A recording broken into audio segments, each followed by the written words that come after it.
तो मूवी एक आदमी से शुरू होती है जो कि बहुत ही ज्यादा केयरलेस होता है। उसका नाम चार्ली है। वो एक जॉबलेस आदमी है और रोबोट फाइटिंग में हिस्सा लेकर कुछ पैसे कमा लेता है, लेकिन रिसेंटली वो एक रोबोट फाइटिंग हार जाता है, जिसकी वजह से उसके पास कुछ भी नहीं बचता। तो वो लोगों से पैसे मांग कर गुजारा करता है। उसे पता चलता है कि एक बहुत बड़ा कंपटीशन हो रहा है, जिसके लिए वो अपना एक बड़ा सा रोबोट तैयार करता है। अब उस कंपटीशन का दिन आ चुका था और वो अपना रोबोट लेकर अपनी कार में उस तरफ जाने लगता है। इनफैक्ट आज उसके इस जायंट रोबोट की एक बहुत ही बड़े बुल के साथ फाइट थी, लेकिन वो बुल कोई आम बुल नहीं था। वो कई कॉम्पिटिशन्स जीत चुका था। काफी गुस्से वाला काले रंग का बहुत बड़ा बुल। एट लास्ट चार्ली उस जगह पर पहुंच जाता है और उस बुल के ओनर से अमाउंट डन करता है कि अगर मैं जीत गया तो तुम्हें मुझे $20,000 देने होंगे। तो आगे से वो ओनर कहता है कि जाहिर सी बात है, और अगर तुम हारे तो यही पैसा तुम्हें मुझे देना होगा। सिंपल। अब फाइट शुरू होती है। चार्ली के पास एक रिमोट कंट्रोल होता है जिससे वो अपने रोबोट को कंट्रोल कर रहा था, और दूसरी तरफ बुल को तो कंट्रोल करने की जरूरत ही नहीं थी। वो खुद ही उस रोबोट के लिए काफी था। चार्ली शुरू में तो अपने रोबोट को काफी अच्छे से कंट्रोल कर रहा होता है, लेकिन फिर उसका जरा सा ध्यान हटने पर उसका रोबोट नीचे गिर जाता है।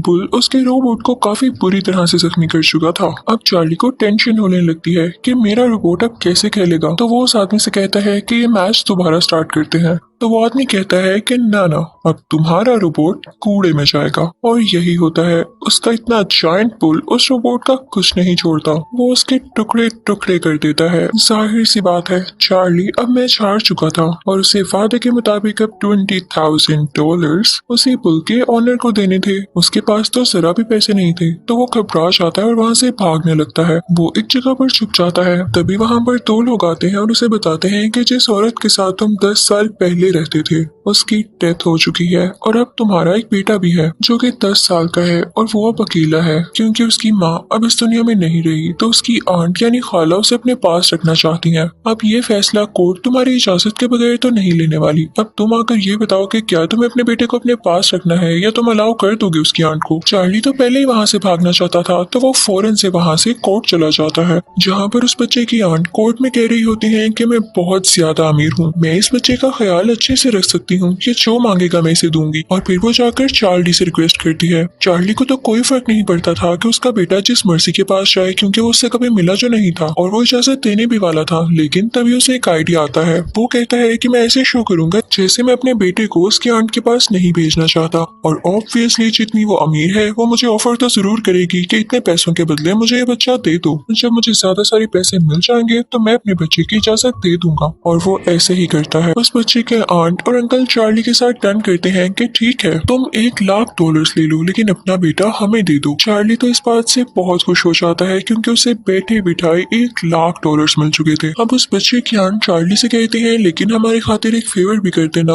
इनफैक्ट हमें 3 महीने के लिए कहीं पर जाना है, तो तुम्हें अपना बेटा 3 महीने के लिए अपने पास ही रखना होगा, और उसके बाद हम उसे अपने साथ ले जाएंगे हमेशा के लिए। तो चार्ली को उनकी बात माननी पड़ती है। अब चार्ली यहाँ से पैसे और अपना बेटा लेकर सीधा एक जगह पर जाता है, जहाँ पर वो एक आदमी से मिलता है और उसे $50,000 देता है। उसे कहता है कि मुझे एक शानदार रोबोट बना कर दो। तो वो आदमी कहता है कि आप फिक्र ही ना करें, इतने पैसों में आपका काम हो जाएगा। चार्ली का बेटा ये सारी बातें सुन लेता है तो उसे बिल्कुल अच्छा नहीं लगता। चार्ली उसे कहता है कि इन पैसों के बदले में हमारे पास एक बहुत आला रोबोट आने वाला है, और कुछ ही दिन में वो रोबोट उनकी तरफ आ जाता है।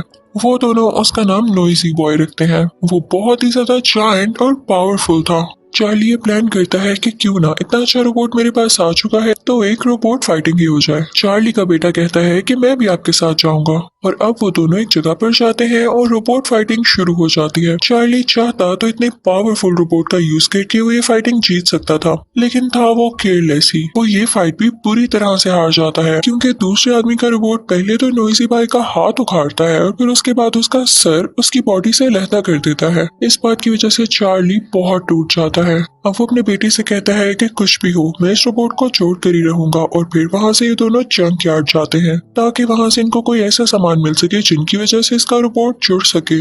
वहाँ पर बहुत ज्यादा बारिश हो रही होती है और ये लोग उसके स्पेयर पार्ट्स ढूंढ रहे होते हैं, लेकिन तभी उस बच्चे का पाँव स्लिप होता है और वो नीचे गिरने लगता है। चार्ली फौरन से उसे बचा लेता है। जब वो बच्चा देखता है कि उसका पाँव किस चीज से स्लिप हुआ तो उसे एक अजीब सी चीज दिखाई देती है। वो किसी पुराने रोबोट का हाथ था। वो अपने फादर से कहता है कि हमें हम इसको बाहर निकालते हैं। लेकिन चार्ली कहता है कि हमारे पास इसके लिए वक्त नहीं और बारिश भी हो रही है। लेकिन वो बच्चा कहता है कि ठीक है, मैं खुद ही इसको निकाल लूंगा। उसके बाद वो दोनों चार्ली की एक दोस्त के पास आते हैं जो कि रोबोट्स के बारे में थोड़ी बहुत नॉलेज रखती थी। चार्ली अपने दोस्त से कहता है कि मेरा बेटा एक रोबोट लाया है, पता नहीं जंकयार्ड से कौन सा पुराना सा रोबोट उठा लाया है। तो चार्ली का बेटा कहता है कि आप इसको एक बार देखें तो सही, ये बिल्कुल ठीक है। अब चार्ली की दोस्त उसे और ठीक कर देती है जिससे वो बिल्कुल एक्टिव हो जाता है। उस रोबोट का नाम एटम था। वो बहुत ज्यादा स्ट्रॉन्ग था और अनएक्सपेक्टेडली किसी को भी नहीं पता था। चार्ली भी ये देख के खुश हो जाता है तो अपने बेटे से कहता है कि हम इसे कंपटीशन में लेकर जाएंगे, एक बहुत बड़ी कंपटीशन में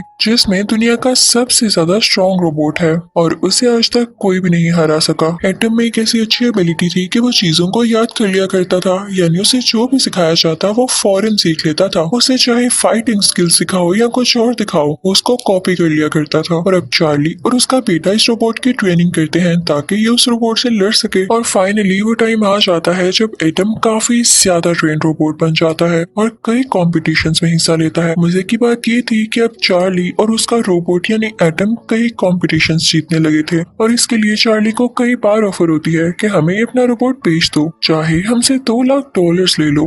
लेकिन चार्ली का बेटा इस बात पर एग्री नहीं होता था। वो कहता था कि हम और फाइट्स करेंगे और अपने रोबोट्स को ट्रेन करके बहुत बड़ा कंपटीशन लड़ेंगे। और जो साथ साथ कॉम्पिटिशन्स हो रहे हैं इसकी वजह से एटम की काफी अच्छी ट्रेनिंग भी हो रही है। और आज तो एटम का एक और स्ट्रॉन्ग रोबोट से मैच था और अब ये फाइट शुरू हो जाती है। चार्ली के बेटे ने उसे डांस करना भी सिखाया था और वो डांस करते हुए बैटल में एंटर होता है। उसका सामना एक 2 सर वाले रोबोट से होता है जो आते ही उस पर काफी भारी पड़ता है और वो दोनों लड़ने लगते हैं। एटम भी बार बार उस पर अटैक कर रहा था और वो स्ट्रॉन्ग रोबोट भी। वो दोनों एक दूसरे को बहुत पंचेस मारते हैं। ऐसे लग रहा था जैसे वो स्ट्रॉन्ग रोबोट जीत जाएगा, लेकिन एट लास्ट एटम जीत जाता है जिसकी वजह से चार्ली को बहुत खुशी होती है। चार्ली उन लोगों से काफी ज्यादा पैसे लेता है और वहाँ से जाने ही वाला होता है कि तभी उसका पुराना राइवल आ जाता है, वही आदमी जिसके बुल ने चार्ली के रोबोट को हरा दिया था और चार्ली ने उसके $20,000 देने थे। वो लोग चार्ली से उसके सारे पैसे छीन लेते हैं और ये सब कुछ चार्ली का बेटा भी देख रहा होता है। चार्ली काफी डिसहार्ट हो जाता है और अपने बेटी से कहता है कि इसमें कोई फ्यूचर नहीं,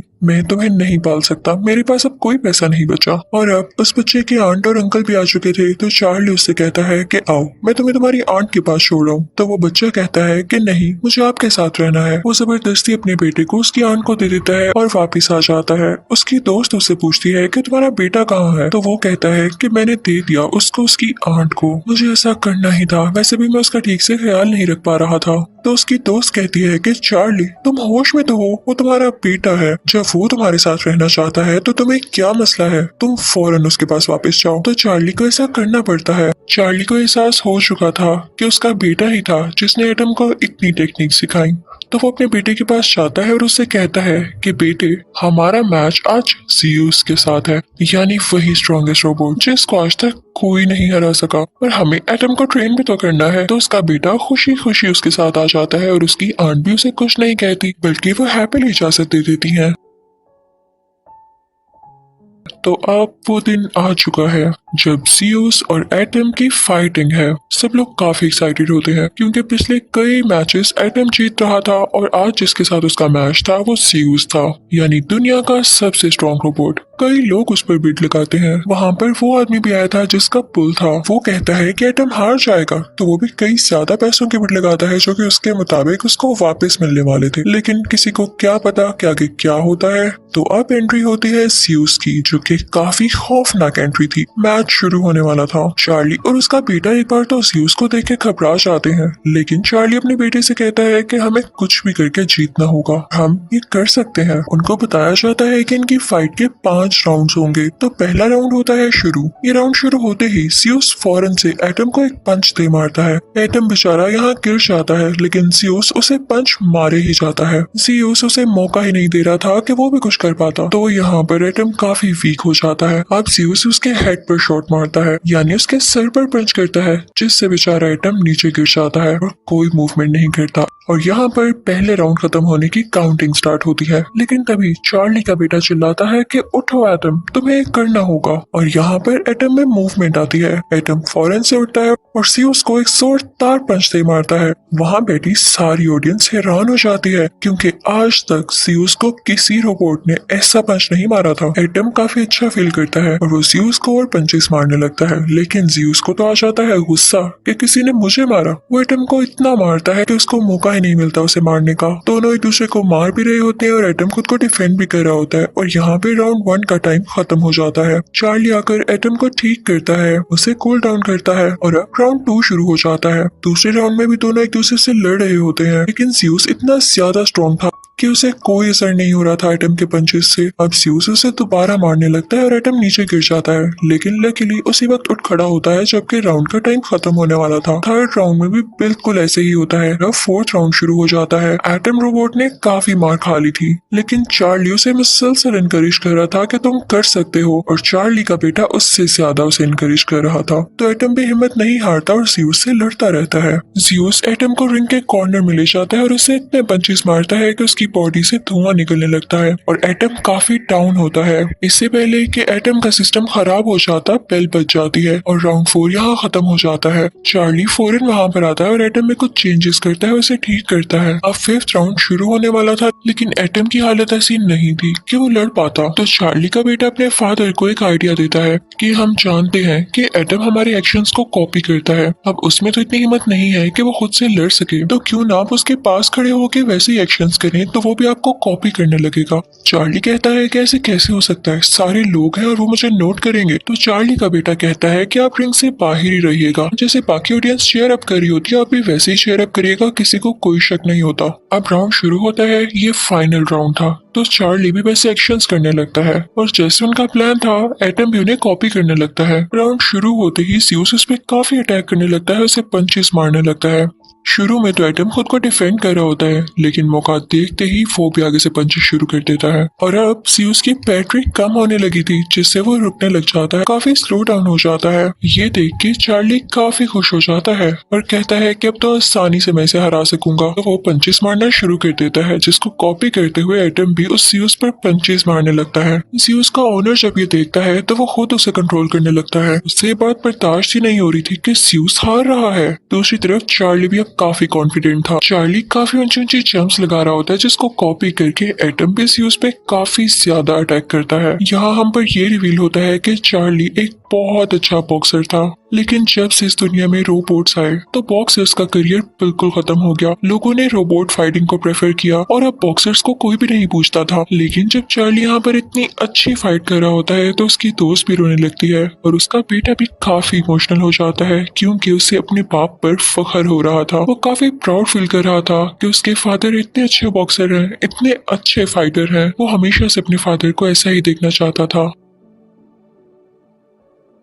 ऑडियंस चार्ली को और एटम को चेयर अप करने लगती है। चार्ली को अपने करियर की पुरानी यादें आने लगी थी, तो वो काफी दिल से फाइट कर रहा होता है। चार्ली फाइनली एटम के जरिए सीयूस के चिन पर अटैक करता है। ऐसा एक्शन आज तक किसी ने नहीं किया था। ऐसा करने की वजह से सीयूस के सिस्टम में एरर आ जाता है और वो नीचे गिर जाता है मुंह के बल। अब काउंटडाउन शुरू होने लगता है, क्योंकि ये फाइनल राउंड था और अगर जीउस इस काउंटडाउन के दौरान ना उठता तो फाइनली अब एटम जीत चुका था। लेकिन जीउस का ऑनर ऐसा होने दे नहीं सकता था, तो वो जैसे तैसे करके उसे दोबारा से खड़ा कर देता है। लेकिन अब एटम को जीतना ही था और उसमें काफी कॉन्फिडेंस आ चुका था। वो जीउस के उठते ही उसे फिर से पंच मारने लगता है और काफी ज्यादा अटैक करता है, जिससे जीउस बेचारा फिर से गिर जाता है। जीउस का ऑनर गुस्से में कंट्रोलर ही तोड़ देता है और अब यहाँ पर जीउस की बैटरी भी लो थी, यानी कोई चांस नहीं था कि जीउस दोबारा से उठ खड़ा होता। चार्ली को साफ दिख रहा था कि वो और एटम जीत चुके हैं, तो वो काफी खुश होता है और उसकी दोस्त और उसका बेटा भी उसे काफी अप्रिशिएट करते हैं। अब अनाउंसमेंट होने वाली थी कि असल में विनर कौन है, लेकिन जब अनाउंसमेंट होती है तो सब हैरान रह जाते हैं, क्योंकि उन्होंने जीउस को विनर बना दिया था।